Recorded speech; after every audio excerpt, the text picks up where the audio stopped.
मोक्षमार्गस्य नेतारं भेतारं करं भूभृतां ज्ञातारं विश्वतत्त्वानां वन्दे तद्गुणलब्धये। हम मास्टर की का अध्ययन कर रहे हैं और मास्टर की में उन शब्दों का अध्ययन कर रहे हैं जिनके तीन तीन भेद हैं। आज जो सबसे सरल पहला शब्द हम लेंगे वो है करण। करण के तीन भेद हैं, अतप्रवर्तकरण, अपूर्वकरण और आनिवृत्तिकरण। चारित्र मोहिनीय की 21 प्रकृतियों का उपशमन करने के लिए तथा क्षय करने के लिए आत्मा के जो परिणाम निमित्त कारण होते हैं वो है अध्यकरण, अपूर्वकरण और आनिवृत्तिकरण। 21 प्रकृतियाँ कौन कौन सी? प्रत्याख्याना, अप्रत्याख्याना, संजलन, कषाय की 3 चौकड़ी 12 और 9 9 कषाय 9, 12 और 9 21 प्रकृतियाँ। अध्यकरण, जिस करण में परिणाम समूह में उपरितन समयवर्ती यानी ऊपर के जो समय के हैं तथा अधस्तन समयवर्ती जो नीचे के समय के हैं, उन जीवों के परिणाम सदृश, समान तथा विसदृश भिन्न हों, उसको अध्यकरण कहते हैं। यह अध्यकरण 7वें गुण स्थान में होता है। हम इसकी परिभाषा फिर ले लेते हैं। जिस करण में ऊपर के समयवर्ती तथा नीचे के समयवर्ती जीवों के परिणाम समान तथा भिन्न हो, उसको अध्यकरण कहते हैं। यह अध्यकरण 7वें गुण स्थान में होता है। अगला भेद है अपूर्वकरण। करण का अगला भेद है अपूर्वकरण। जिस करण में उत्तरोत्तर अपूर्व ही अपूर्व परिणाम होते जाते हैं, अर्थात भिन्न समयवर्ती जीवों के परिणाम सदा भिन्न भिन्न ही होते हैं और एक समयवर्ती जीवों के परिणाम समान भी हो सकते हैं और भिन्न भी हो सकते हैं, उसको अपूर्वकरण कहते हैं। यही 8वां गुण स्थान है। तीसरा भेद है करण का आनिवृत्तिकरण।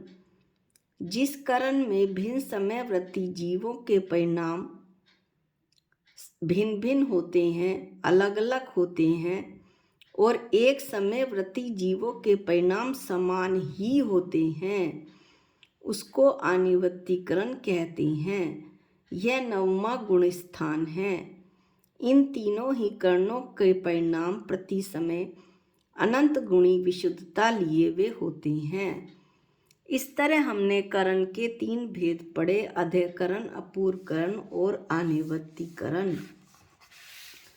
अब जब हम अगला शब्द देखेंगे वो है तीर्थंकर।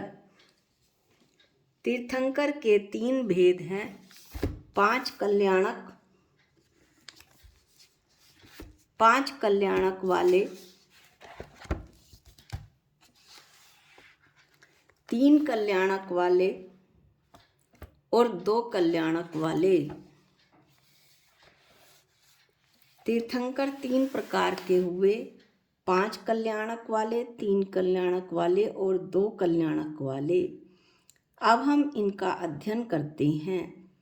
जिनके पूर्व भव में तीर्थंकर प्रकृति का बंध हो गया हो, उनके तो नियम से गर्भ, जन्म, तप, केवल ज्ञान और मोक्ष ये 5 कल्याणक होते हैं। 3 कल्याणक वाले, जिनके वर्तमान मनुष्य पर्याय के भव में ही गृहस्थ अवस्था में तीर्थंकर प्रकृति का बंध हो जाता है, उनके तप, ज्ञान और तप, केवल ज्ञान और मोक्ष ये 3 कल्याणक होते हैं। 2 कल्याणक वाले, जिनके वर्तमान मनुष्य पर्याय के भव में ही मुनि दीक्षा लेकर फिर तीर्थंकर प्रकृति बंधती है, उनके केवल ज्ञान और मोक्ष ये 2 ही कल्याणक होते हैं। इस प्रकार से हमने तीर्थंकरों के 3 भेद पढ़े, 5 कल्याणक वाले, 3 कल्याणक वाले और 2 कल्याणक वाले। अब हम अगला शब्द लेंगे त्रस्त्रिक। इसके 3 भेद हैं, त्रस, बादर और पर्याप्तक। त्रस अपनी रक्षार्थ स्वयं चलने फिरने की शक्ति वाले जीव त्रस कहलाते हैं। 2 इंद्रिय से लेकर संगी पंचेंद्रिय तक अर्थात लठ, चींटी आदि से लेकर मनुष्य, देव आदि सब त्रस हैं। ये जीव यद्यपि अपर्याप्त होने संभव हैं पर सूक्ष्म कभी नहीं होते। अगली परिभाषा अगला जो हम भेद लेते हैं त्रस्त्रिक का, वो है बादर।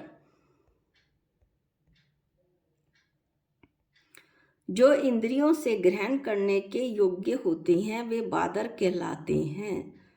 जो दूसरों को रोकें तथा दूसरों से समय रुक जाएं, वो बादर कहलाते हैं। इस तरह से हमने त्रस्त्रिक के 2 भेद पढ़ लिए, त्रस और बादर।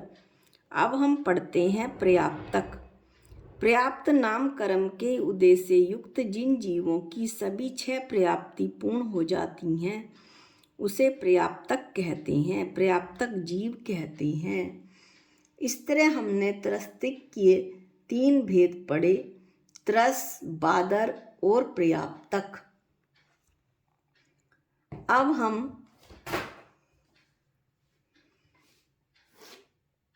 अगला भेद पढ़ेंगे। अगला जो शब्द पढ़ेंगे वो है स्त्यांत्रिक, महानिद्रा। इस महानिद्रा के 3 भेद हैं,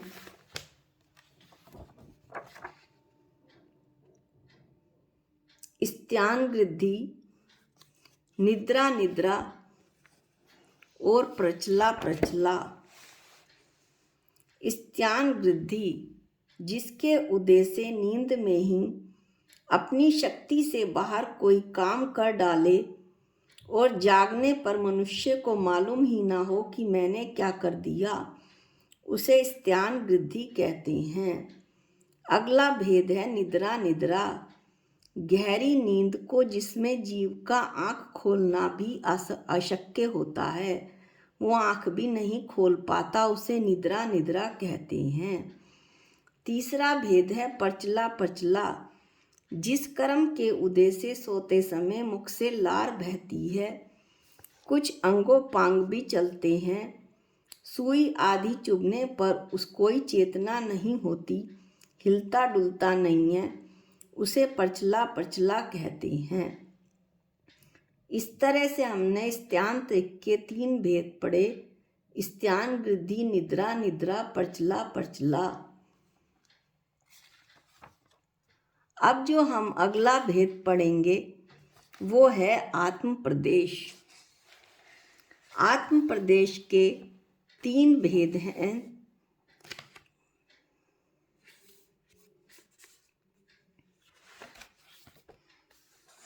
चल, चलाचल और अचल। आगम में संसारी जीव के प्रदेश चलाचल कहे हैं, परंतु मध्य के जो 8 प्रदेश होते हैं, नाभि के ऊपर के 8 प्रदेश, वे अचल होते हैं और शेष सभी चल होते हैं। ऐसी अवस्था में नियत आत्म प्रदेश ही सदा किसी इंद्रिय रूप बना रहे, यह नहीं कहा जा सकता, किंतु प्रदेश परिस्पंदन के अनुसार प्रति समय अन्य अन्य प्रदेश अभ्यांतर निर्वृत्ति रूप होते रहते हैं।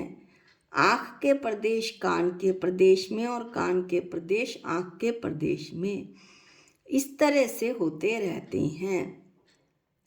इस तरह हमने आत्म प्रदेश के 3 भेद पढ़े, चल, अचल और चलाचल। अब हम अगला जो है शब्द पढ़ेंगे सच्चे देव के लक्षण आप्त। आप्त के 3 भेद हैं, वीतरागता, सर्वज्ञता और हितोपदेशिता। अभी हमने जो मंगलाचरण किया उसमें ये तीनों भेद आते हैं। मोक्ष मार्ग के प्रवर्तक, जीवों को हितमित उपदेश करने वाले यानी हितोपदेशी, कर्म रूपी पर्वतों के भेदक, कर्मों को नष्ट करने वाले वीतरागी, विश्व के तत्वों को जानने वाले, विश्व के समस्त पदार्थों और उनकी त्रिकाल वृत्ति सभी अवस्थाओं को जानने वाले सर्वज्ञ। ऐसे 3 गुणों से युक्त जो देव होते हैं वो सच्चे देव आप्त कहलाते हैं। अब जो अगला भेद है वो है अंतरात्मा।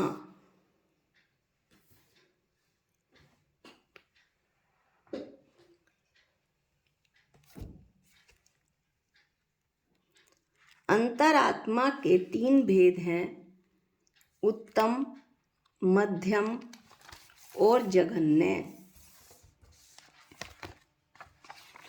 इसकी भी हम चर्चा करते हैं। शरीर आत्मा को शरीर और आत्मा में जो भेद विज्ञान से जिन्हें भिन्न भिन्न मानता हो वे अंतरात्मा अर्थात सम्यक दृष्टि होते हैं। इसके अंतरात्मा के 3 भेद हैं, जैसा अभी बताया था, उत्तम, मध्यम और जघन। उत्तम अंतरात्मा, इनमें अंतरंग तथा बहिरंग दोनों प्रकार के परिग्रह से रहित 7वें से लेकर 12वें गुण स्थान तक वर्तते हुए शुद्ध उपयोगी आत्मध्यानी दिगंबर मुनि उत्तम अंतरात्मा हैं। अगला इसका भेद है मध्यम अंतरात्मा। 6वें गुण स्थान के समय अंतरंग और बहिरंग परिग्रह रहित यथा जात रूपधर यानी दिगंबर वेशधारी भावलिंगी मुनि मध्यम अंतरात्मा हैं। साथ ही 2 कषायों के अभाव सहित 2 कषाय कौन कौन सी?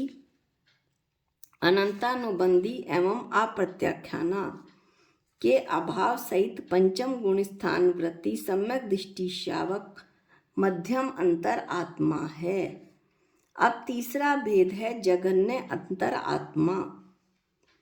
व्रत रहित सम्यक दृष्टि जीव जघन्य अंतरात्मा कहलाते हैं। ये तीनों ही यानी कि उत्तम अंतरात्मा, मध्यम अंतरात्मा और जघन्य अंतरात्मा मोक्ष मार्ग पर चलने वाले हैं। इस तरह हमने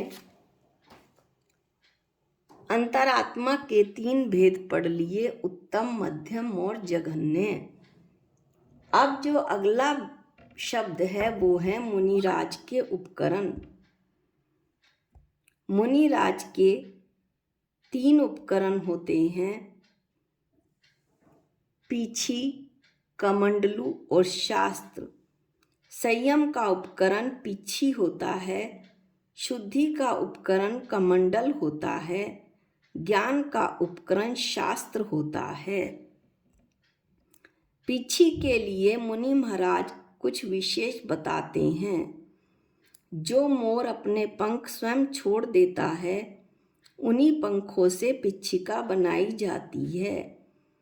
मयूर पंख धूल और पसीने को ग्रहण नहीं करते, कोमल होते हैं और हल्के होते हैं। इस मोरपंखी पिच्छिका से सूक्ष्म जीवों को भी कोई नुकसान नहीं पहुंचता। 600-700 पंखों को एकत्रित करके तथा बांधकर पिच्छिका बनाई जाती है। यह पिच्छिका 1 वर्ष तक आराम से कार्य में आ सकती है। इस तरह आज हमने उन शब्दों का अध्ययन किया जिनके 3 भेद थे। अगले जो शब्द हैं उनका अध्ययन हम अगले वीडियो में करेंगे। आज के लिए इतना ही। निज निधि निज में बताई, ये अनंत उपकार है, इसके लिए जिन वाणी माँ को वंदनानंत बार है, वंदनानंत बार है। सबको जय जिनेंद्र।